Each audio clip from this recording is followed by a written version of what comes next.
Assalamualaikum warahmatullahi wabarakatuh. Waalaikumsalam Waalaikumsalam warahmatullahi warahmatullahi wabarakatuh. wabarakatuh. Waalaikumsalam warahmatullahi wabarakatuh. Selamat pagi semuanya. Masih Pagi, Pak. semangat Pagi, Pak. ya? Ya masih Selamat semangat pagi ya hari Pak, ini ya. Pak. Alhamdulillah. Walaupun masih dalam masa pandemi sekarang ini, mudah-mudahan kita dijauhkan dari virus COVID yang sekarang makin banyak. Jangan lupa selalu tetap jaga kebersihan, pakai masker kalau berpergian seperti itu. Kalau nggak penting ya mendingan di rumah. Untuk mengawali hari ini mungkin dipimpin berdoa dulu nggih. Mungkin dari Pak Ketua, monggo Pak Ferry bisa minta tolong dipimpin berdoa. Ya, sebelum kita mulai pembelajaran pada pagi hari ini, mari teman-teman kita berdoa dulu. Mudah-mudahan apa yang kita lakukan pada hari ini bisa berjalan dengan lancar, nggih. Monggo, berdoa mulai. Selesai. Sampun Pak, monggo. Ya, terima kasih Ketua Pak Ferry. Sebelum kita masuk ke materi hari ini, di pertemuan sebelumnya kita sudah pernah membahas mengenai remote server. Nah, apakah masih ada yang ingat remote server itu apa? Masih, Pak. Oh, nggih. Mbak Remote server adalah metode untuk mengakses komputer atau jaringan dari jarak jauh dengan bantuan koneksi jaringan, Pak. Ada yang lain mungkin bisa menambahkan atau menyempurnakan? Oh, cukup nih, ya. Berarti masih ingat untuk materi yang kemarin. Nah, untuk materi kali ini kita masuk ke bab DHCP server. Nah, ini sebelumnya saya tampilkan dulu untuk materinya sebentar. Ya, saya mulai ya.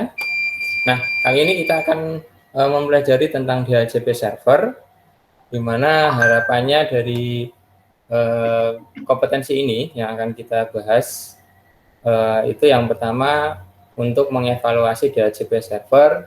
Tujuannya atau nantinya diharapkan kalian bisa menjelaskan mengenai konsep DHCP server mulai dari pengertian, konsep kerja atau cara kerjanya. Namanya ada statis. Nah, kira-kira ada yang tahu statis di sini? IP statis itu apa? IP yang tetap, Pak. Oh ya, Mbak Novi. Yang lainnya mungkin bisa diperjelas IP tetapnya seperti apa? Saya Pak. Oh iya, Pak Ferry, monggo. Mas Ferry. IP statik adalah IP ya, IP yang dikonfigurasi secara manual dan tidak akan berubah, Pak. Ya, benar sekali. IP statik itu adalah IP yang dikonfigurasi secara manual dan tidak akan berubah-ubah.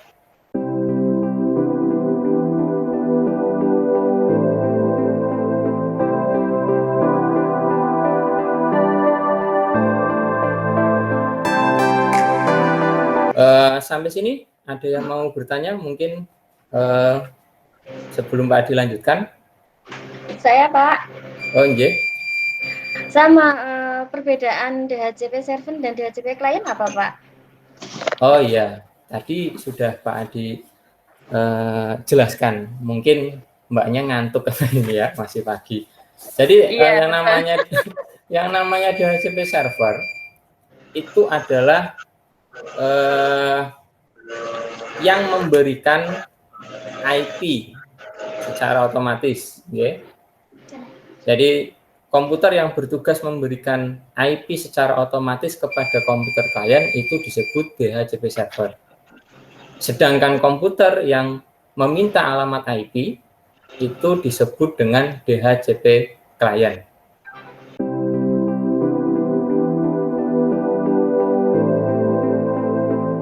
Singkat tentang 4 fase layanan DHCP server, cara konsep kerjanya.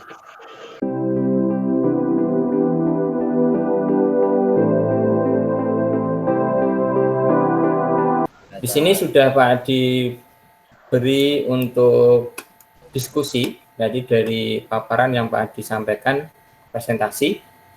Ini ada mana tadi ya? Ini tugasnya, bentar. Nah, di sini tadi untuk bahan pembelajaran modulnya itu di sini sudah. Untuk sebelum mengerjakan kalau ini tes formatifnya, kalian mengisi nama, nomor absen, kelas, nanti berikutnya baru muncul soalnya sesama teman. Itu sampai sini jelas mungkin ya untuk diskusi dan tes formatifnya. Oh maaf, ya boleh Pak. Ya. Keuntungan DHCP server memudahkan dalam transfer data kepada PC klien lain atau PC server, memudahkan seorang administrator jaringan dalam memberikan nomor IP address secara otomatis di komputer dalam jaringan tanpa harus secara manual, Pak. Oh ya, itu berarti keuntungannya ya? Iya, Pak. Untuk kelebihan mungkin ada yang bisa menyampaikan kelebihan dari kita memakai DHCP server? Saya, Pak. Ya, Mbak Rini.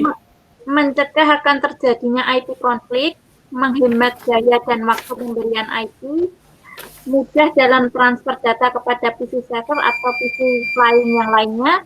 Terus DHCP ini menyediakan alamat-alamat IP secara dinamis dan konfigurasi lain, Pak. Oke, ya.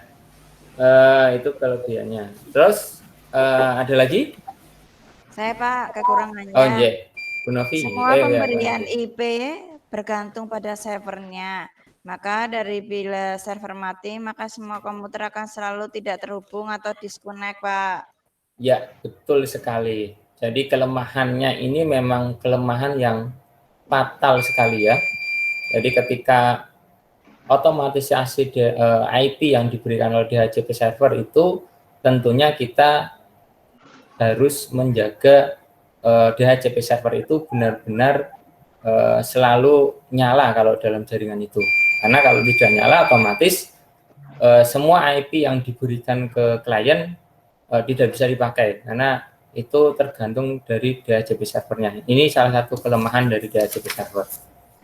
Oke, itu mungkin sebelum Pak diakhiri, Pak disimpulkan sedikit.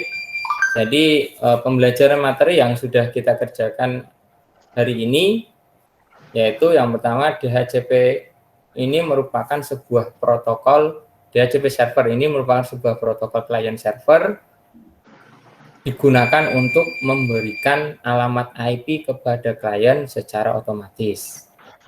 Lalu terdapat 4 proses yang terjadi pada cara kerja DHCP server, yaitu ada IP last request, IP last offer, IP last selection, dan IP last acknowledge. Nah, mungkin itu untuk materi hari ini. Ada yang mau ditanyakan atau cukup? Cukup, Pak. Cukup ya? Oke. Kalau cukup, untuk nanti pertemuan berikutnya setelah materi untuk teori dari DHCP server pertemuan kali ini, maka untuk minggu depan kita masuk ke materi konfigurasi DHCP servernya atau praktikum ya. Nah, mungkin itu saja. Sebelum kita akhiri, Pak Adi minta tolong mungkin salah satu untuk memimpin berdoa. Siapa ya? Pak Warman mungkin ya? Siap, Pak. Siap itu. Oke, untuk mengakhiri kegiatan pembelajaran ini, marilah kita bersama-sama membaca hamdalah. Alhamdulillahirabbil alamin. Alhamdulillahirabbil alamin. Oke, itu saja. Terima kasih. Sampai ketemu di materi berikutnya. Pak diakhiri. Assalamualaikum warahmatullahi wabarakatuh. Waalaikumsalam warahmatullahi wabarakatuh. Warahmatullahi wabarakatuh.